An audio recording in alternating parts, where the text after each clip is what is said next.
Oh, That's the milling. hear that? Right through the turf. Spin. Keep that bit in. ASMR again. All right, guys, welcome back to the channel. So this morning, Michael, we're going to start our day with a lovely little wedge test. I love a wedge test. Yeah, I do too. We have some brand new PXG wedges, the Sugar Daddy III Wedges. When we were down in Scottsdale, would have been December? yeah, almost December, a year yeah. ago. Yep. Yeah, a while ago now. We get the full wedge experience at PXG. At the time was the Sugar Daddy II Wedges. Was that your first sort of interaction with PXG wedges? Going through certainly the fit process it would have been, but Yeah. your first time playing the wedges? First time playing the wedges, played them that weekend. Yeah. Impressed. Yeah. Really, really impressive. I think when PXG went to the Sugar Daddy range and they went to the 100% CNC milled wedges, I think they always caught my eye at that point with, wow, look at these, they look so high end. And at first they were very pricey. Those of you who purchased them will certainly know that they were quite pricey. And now they're in a much better window from a price perspective. But I do feel like as the prices came down, I feel like the wedge quality has went up. Yeah. Right, which is exactly what the client would want. They talk about that 3 times forge. It is 100% milled. And when the wedges were crazy expensive, people were like, you know, that's a lot of money. But that 3 times forging, they say it increases the groove life, so you have the wedge for a little bit longer. So yes, at the time they were expensive, but the grooves did last more. And so, yeah, I love the feel of them, the look of them. Obviously, we'll show you in the video how they perform. But if 2 was as good as it was, I can only imagine 3 is going to be pretty special. There was one thing that you and I would talk about our Sugar Daddy II wedges, and we said that we kind of wish that we would see one that didn't have the full face of grooves. I'm a fan of having an option on the 60 or the 58, whatever that lob wedge option is. I'm a fan of having that, maybe even the 56 for some people if they really like it. But I think most people are in agreement, and PXG now are also in agreement, that the gap wedge and sand wedge should probably have a standard groove sort of configuration on the face. Yeah, I like that look. Too. So we have both options. We have three grinds. We have the S grind, more of your standard grind, a little bit of a kind of trail edge grind on the back. There's a C grind with heel, rear, and toe. And then we've got the BP grind, which back to the full grooves across the face and more of a high toe design by nature. So 3 key designs. The BP grind, the Bob Parsons grind, is the higher bounce option as well. So in the 60, for example, we have a 7, I believe it's a 10 and a 12. Yep. So they are, you know, obviously fully customizable. I think one thing I've always found with the PXG wedges, Mikey, I've actually found the sole width to be quite narrow. Yeah. You know, looking at some of the soles over there, and obviously, you know, with the relief portion, I feel like the 60s have gotten a little bit wider, is what I feel. Again, that's just more of an observation than a measurement. We're not getting the digital calipers out measuring them, but I do find that the gap wedge and the kind of certainly 54S, they have quite a narrow sole, which I think is quite good. In and out, good turf interaction in and out. And then I think with the options we've got in the 60, I think we're going to see, because we're going to test all of the lob wedges, we'll hit 50, 54, 10, we'll hit 56, 12, and then we'll hit all 3 of the 60s. We'll show you guys the versatility that PXG have now with this new line. Okay, we're going to start with 6007 C grind. Yes. Lovely, built to your spec, well, our spec. This wedge might find its way outside this afternoon. Gorgeous, absolutely gorgeous. I love the milling of them. I absolutely love the milling. Actually, I really like the finish as well. It's a kind of brighter white chrome that's on it. Really, really like it. This would probably be naturally my choice within the wedges of the 60. I would probably go 7 C grind. Just have the option of kind of having the relief at the back. Let's see how it is, Michael.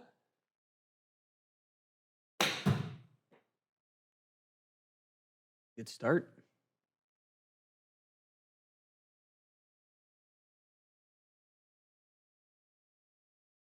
That sounded good.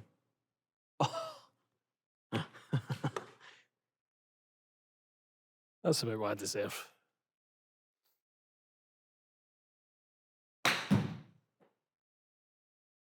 Start.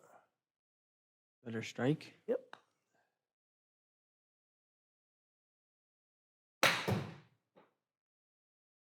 All right, Michael, the 60-10 S grind. Yeah, just you definitely see what feels like a wider base to the sole, right? So the standardization of the camber, it moves further back, much better for those soft bunkers. Yeah. I think C grind's great if you play maybe firm bunkers, firmer turf, lots of face variability within your game. This is a bit more of your stock standard shots if you play it that way. Yeah.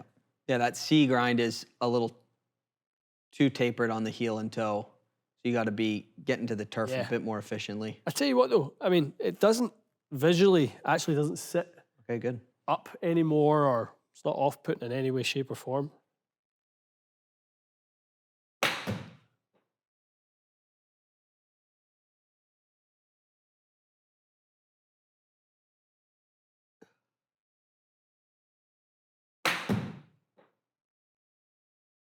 Strike? Yep.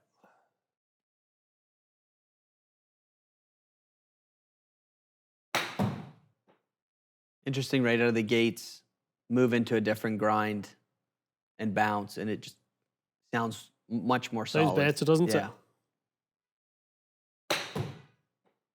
A backswing. Stellar concentration, Michael. Yep, that was really nice. I like that a lot. All right, into the BP grind, Bob Parsons grind. A little bit more bounce, full face wedge. Obviously, maybe for that little bit steeper of a golfer, you know, for more of that lush turf, you know, really soft sand, but really like an all-terrain kind of wedge, which is nice to have. I tell you one thing I love about this, more of it's got a high toe sort of design, right? I don't love that sort of the high, say maybe you don't use high toe in the other wedges, the gap in the sand, and maybe the high toe is a completely different finish, or it just looks like a whole different family in itself. This is not like that. Right. So I could have the 50, 54, 56, and then go to this one, and I just feel like I'm still getting really nice family of wedges. I've just got different features with that. I really like that about this. Good. Yeah, I it think that's doesn't look a benefit.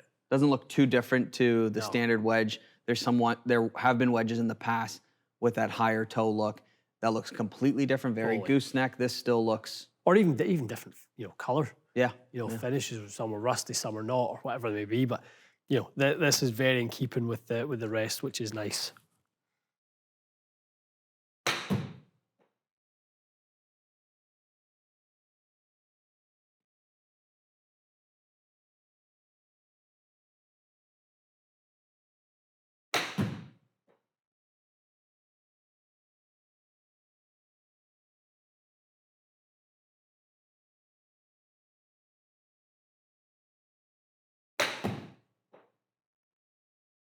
Out of any of the 60s, you feel like, I know we're hitting a stock 50-yard shot. Anything 60-10. 60-10? I think so.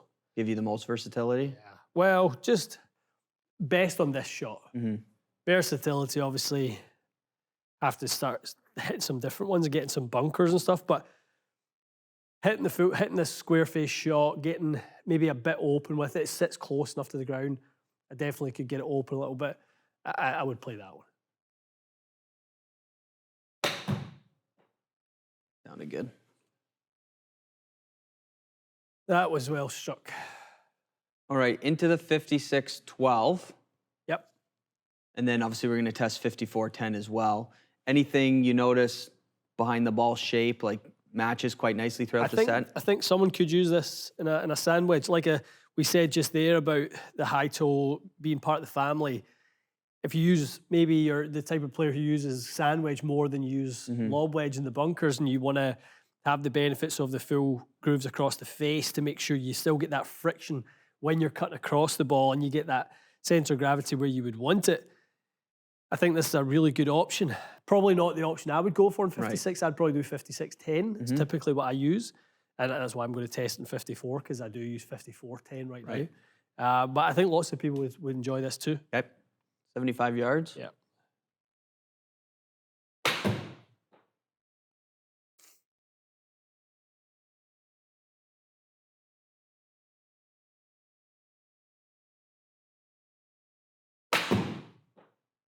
That sounded good. Do more speed.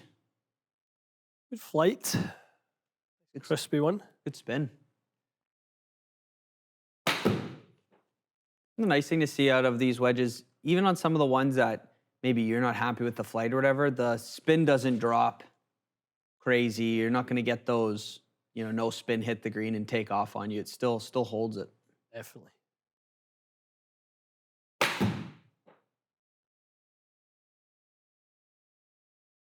strike. Nice, really nice. Okay, moving into 54 10S, similar to bounce and grind that you're already playing. Yeah, this would be kind of like what I would play, but again, just maybe feels like it's sole's narrower Yeah. than what I would have. But I like it. I definitely like the shape of this one a lot.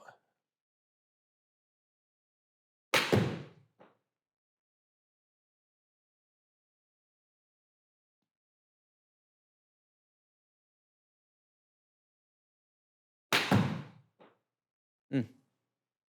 Yep.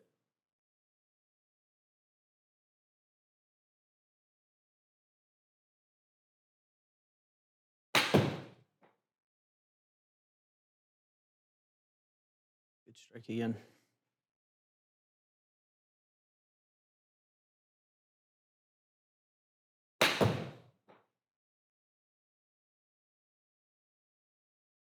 Good strike. You can hear the difference, even those 2 degrees of bounce. Strike quality improved. So much it? better. When people ask, oh, how do you fit a wedge indoors? Well, Yeah. regardless of mat or outside, I mean, you can hear it. You can see tell. it. You can definitely tell. Okay, last but not least, 50 degree. So my only wish is that this wasn't the lowest lofted wedge. I would really love if there was a 46 and 48 added to the lineup, because 48 this would be looks nice. so good. Why'd you say 48 would be nice? Because I use a 48. Well, let's be a little selfish. A little. No, I think 46 and 48 is definitely, could be added, especially with the new features, with the sort of, the weight being removed, the pockets and the toe and the heel. Yeah.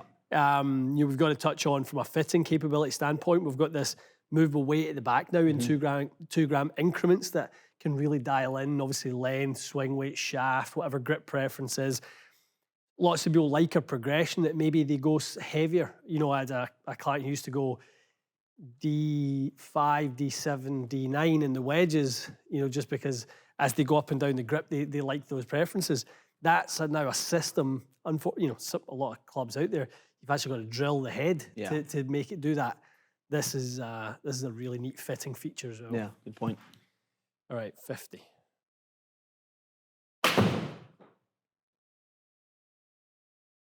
One and done. See? Hoping for a wee bit of spin. Nothing.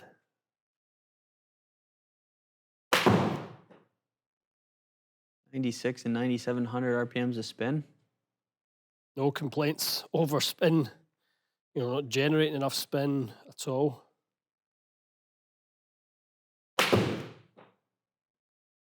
Oh, pushy, but it A hung little out touch. there.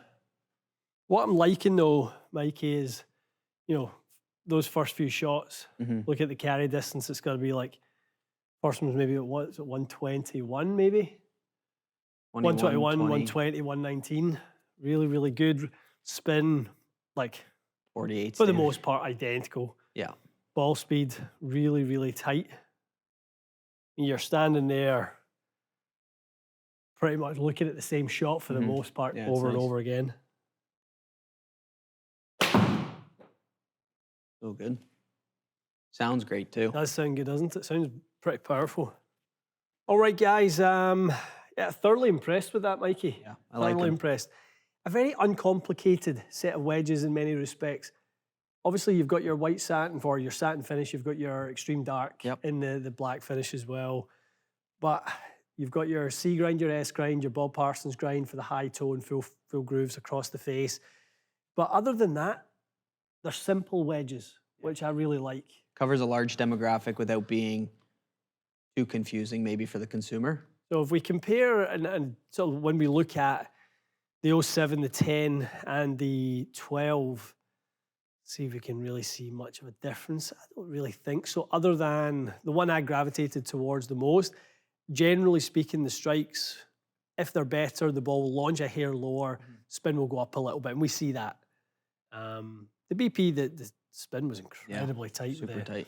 With the Bob Parsons grind, but all pretty good. I'd be happy with any of those. Yeah, the 10 was really good for you. Bring the 56 and the 54 into the same sort of category and bucket. We'll see, as we should, the spin drop down a little bit in the 54 as we've lost the loft. Launch up a little bit. Launch up a little bit. That is an interesting one. Potentially some kind of friction factor or something along those lines. Also, if we think about it, actually the Bob Parsons grind, more bounce, higher CG, driving that launch down. So for those of you who are looking to drive it in that kind of flatter window, I think you'd really enjoy, you know, the higher bounce wedges and the BP grinds to give you that. This is kind of a really nice window for me to be in. I try and avoid too much spin. You know, even playing, you know, a little bit recently, I've noticed even 75-yard shots, you know, if I've got 75 yards in, I'm playing at 7 to 8. Right. Because I'm, you know, trying to factor in a decent amount of spin. And then really impressed finishing off there with the 50. You go in your golf bag, no problem. Standard deviation on spin is so consistent. I could put 3 of these in my bag today. Yeah. And be really excited to go and play with them. Really good. Standard deviation, insanely good. Carry was exactly what I would want. You know, box ticked after box ticked. No, they're impressive. Really, really good stuff. Marks out of 10? Marks out of 10.